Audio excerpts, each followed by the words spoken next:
Good morning students. आज मैं आपको अरिथमेटिकल प्रोग्रेशन का दो बड़ा ही इंपॉर्टेंट क्वेश्चन बताने की कोशिश करूंगा।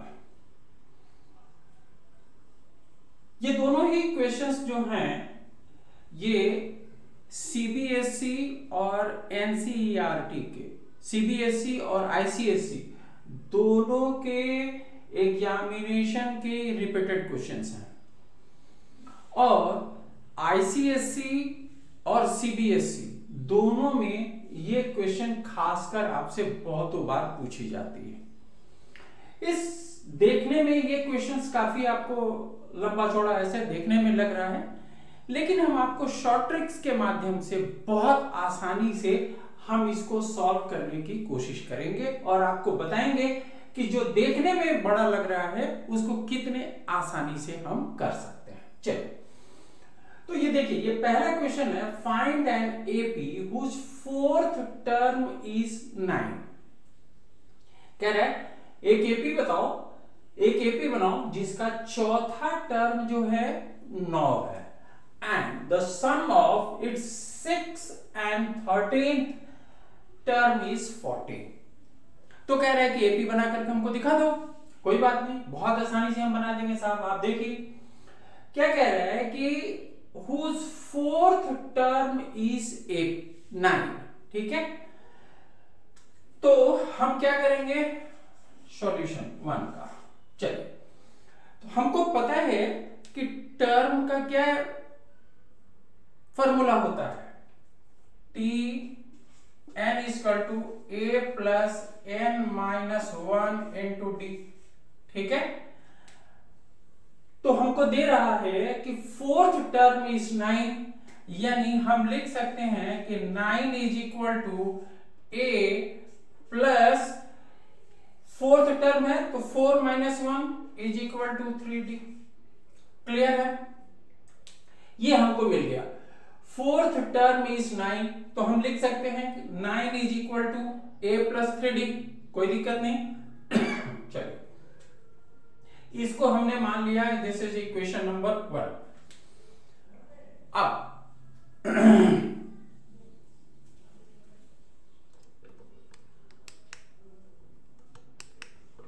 अब क्या करेंगे, कह रहा है sum of its 6th and 13th term. तो चलिए, तो हमने कहा कि 6th टर्म क्या हो जाएगा, 6th टर्म क्या हो जाएगा, मेरा 6th टर्म होगा a प्लस 5d होगा ना, a प्लस n माइनस 1, तो 6 दिया हुआ है तो 5d हो जाएगा। क्लियर है। 13th टर्म मेरा क्या हो जाएगा, 13th टर्म मेरा क्या हो जाएगा, a प्लस 12d होगा ना, a प्लस 12d। अब कह रहा है कि इस दोनों का जो सम है, ये सम कितना है, 40 है। चलिए, तो हम इसको लिख सकते हैं कि a plus 5d plus a plus 12d is equal to 40। लिख सकते हैं, दिया हुआ है हमको, यहां पर दिया हुआ है 6th and 13th टर्म, तो हमने 6th टर्म निकाल दिया और 13th टर्म निकाल दिया। इसका सम कितना है, 40 है, तो हमने 40 निकाल दिया।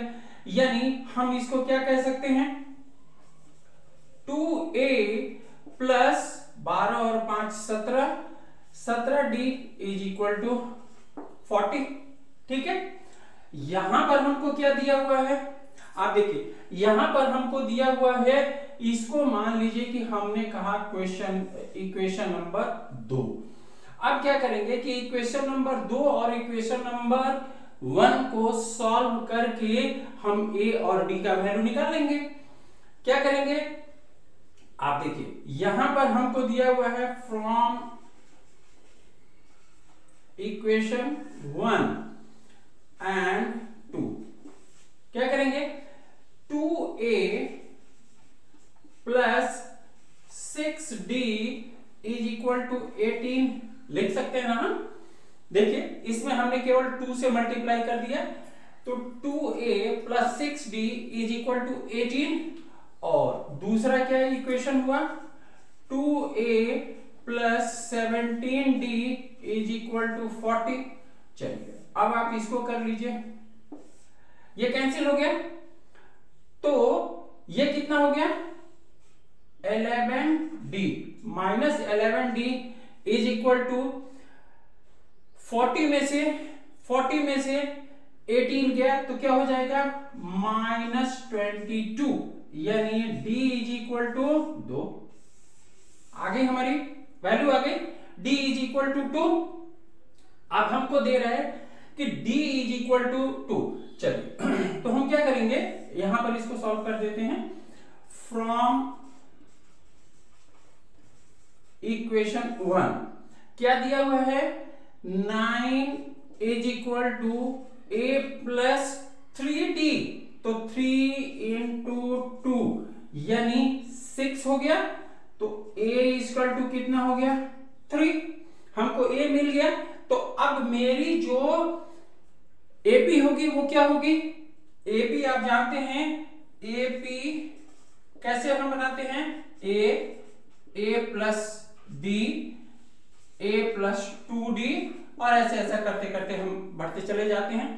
तो पहला मेरा क्या मिल गया a कितना है 3, दूसरा क्या होगा हमारा a प्लस d यानी 5, तीसरा क्या होगा a प्लस 2d यानी 4 प्लस 3 7, देन 9, और इस तरीके से करते चला जाएगा। तो हमारी एपी बन गई, क्लियर है, आपने देख लिया ये एपी हमारी बन गई 3 5 7 9 11 13 15, ऐसा करते करते हमारा चला जाएगा। क्लियर है, आपने देख लिया ये बहुत आसानी से सॉल्व हो गई, करना कुछ नहीं था, हमको क्या करना था, फोर्थ टर्म इज 9, तो फोर्थ टर्म हमने निकाल लिया, क्या हो जाएगा 9 is equal to a plus 3d। देखिए जितना टर्म दिया होगा ना बस उससे एक माइनस करके d से मल्टीप्लाई कर देना है, काम खत्म, एक लाइन का जवाब है, यानी 9 is equal to a plus 3d। Clear है, दूसरा हमको कह रहा है 6 एंड 13 टर्म, तो हमने 6 टर्म हमने निकाल दिया, ये 6 टर्म हमने निकाल दिया, ये 13 टर्म हमने निकाल दिया, और कह रहा है कि दोनों का सम क्या है 40, तो दोनों के सम को हमने 40 कर दिया, यहां पर निकाल दिया, और इससे हमको क्या हो गई d की वैल्यू हमको मिल गई। अब d की वैल्यू मिल गई तो हम a का वैल्यू निकाल लेंगे, जब a का वैल्यू हमको मिल गया तो क्या करेंगे, AP बनाना बहुत आसान है, AP हमने बना दिया। क्लियर, आई थिंक आपको ये समझ में आ गई, पहली क्वेश्चन बहुत आसानी से समझ में आ गई। चलिए अब दूसरी क्वेश्चन,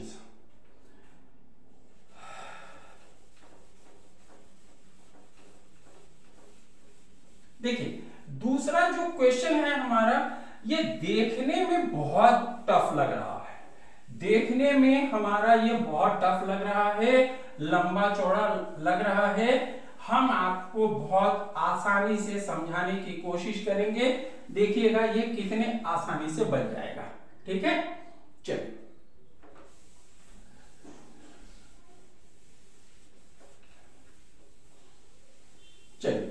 अब देखिए कह रहा है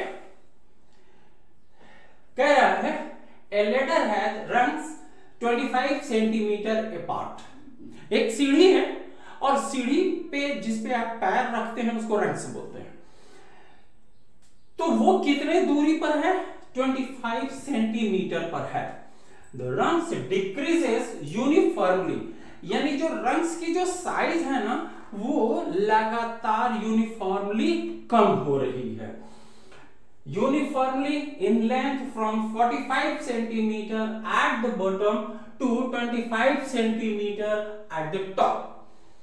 If the top and bottom rungs are 2.5 meter apart, what is the length of the wood required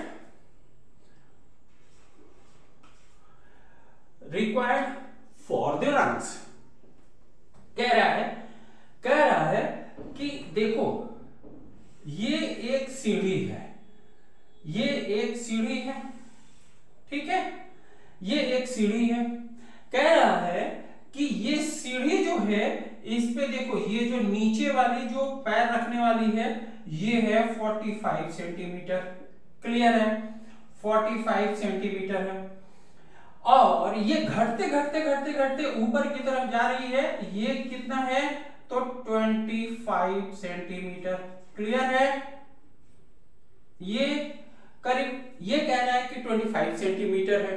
चलिए अब कह रहा है कि दो रंग्स के बीच का जो डिस्टेंस है, दो रंग्स के बीच का जो डिफरेंस है वो कितना है, 25 सेंटीमीटर है। देखिए लेटर है रंग्स 25 सेंटीमीटर अपार्ट, यानी दूसरा जो मेरा ये रंग्स है तो यहां से यहां के बीच का दूरी दिया हुआ है 25 सेंटीमीटर।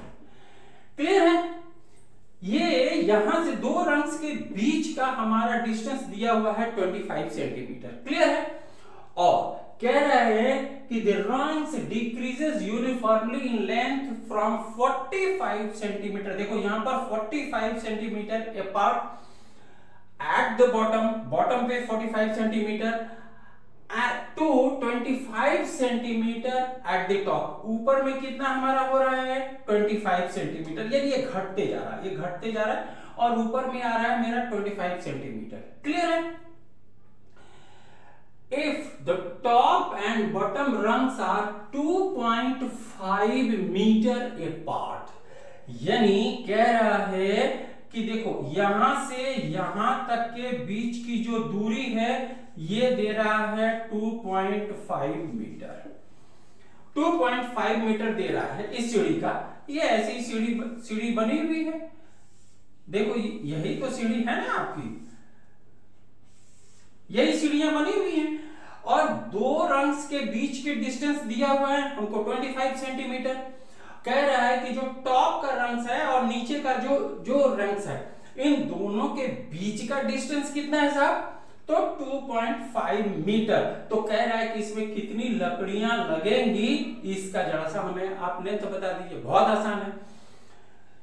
अब देखिए ये जो जितनी जो सीढ़ी है, ये जो रंग्स हमारी जितनी है, पहले इसका नंबर तो हमको निकालना पड़ेगा ना, नंबर निकालना पड़ेगा। तो बहुत आसान है, देखो ऊपर से नीचे तक की डिस्टेंस हमको दी हुई है कितनी, 2.5 मीटर। अब सारी फिगर तो हमको दी हुई है सेंटीमीटर में, तो इसको क्या करेंगे पहले सेंटीमीटर में कन्वर्ट कर लेंगे। यानी ये कितनी हो गई, 1 मीटर में 100 सेंटीमीटर, यानी हम कह सकते हैं कि 2.5 metre is equal to 250 centimetre. अब कह रहा है कि दो रंग्स के बीच का डिस्टेंस कितना है 25 centimetre. So the number of rungs कितने हो जाएंगे, देखो अच्छा ये जितनी जो होगी आप एक उससे ज्यादा रंग्स आप ले लें, ये टोटल नंबर ऑफ रंग्स हो जाएंगी। यानी कितनी हो जाएगी 250 डिवाइडेड बाई 25 प्लस 1। क्लियर है, इतनी हो जाएगी आपकी, ये टोटल नंबर ऑफ रंग्स हो जाएगी। जितनी भी रंग्स आप काउंट कर रहे हैं ना उससे एक आप आगे बढ़ा लीजिए, ये टोटल नंबर ऑफ रंग्स हो जाएगी। यानी ये कितना मर्तबे कट जाएगा 10 मर्तबे, यानी 11। यानी क्या हो गया मेरा n is equal to 11। Clear है, n इज इक्वल टू 11 आ गया। हमारे पास में एक चीज तो आ गई। अब क्या कह रहा है कि नीचे 45 सेंटीमीटर और ऊपर 25 सेंटीमीटर, यानी हमको क्या कह रहा है a इज इक्वल टू 45 और l मतलब लास्ट टर्म में मेरा कितना है l is equal to 25 centimetre. Clear है, n इज इक्वल टू 11। तो आप बताइए, आपको हमने बताया है कि S N is equal to N by 2 A plus L. Clear है, ये तो फॉर्मूला ही है हमारा। तो इसको क्या करेंगे n बाई 2 यानी 11 बाई 2 और प्लस ये कितना हो गया, a का वैल्यू मेरा कितना हो गया 45 प्लस लास्ट मेरा टर्म क्या होगा 25। क्लियर है? यानी कितना हो गया 11/2 इंटू ये कितना हो गया 0 और 6 और 1 के 7, इसको इससे काट दीजिए, यानी 35 टाइम्स 35 इंटू 11, 35 इंटू 11 कितना हो जाएगा 583, यानी कितना हो जाएगा 385 centimetre would will be required. Clear है आपको? आगे इस टोटल रंग्स के लिए कितनी हमको सेंटीमीटर की जरूरत पड़ेगी 385 सेंटीमीटर। क्लियर है? आप समझ गए 385 सेंटीमीटर। देखिए ये देखने में काफी बड़ा लग रहा था, लेकिन बिल्कुल आसानी से हमने बनाया इसको।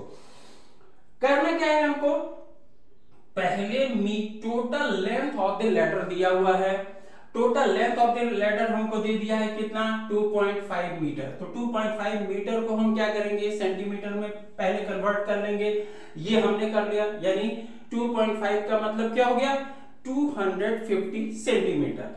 अब दिया हुआ है कि जो नीचे का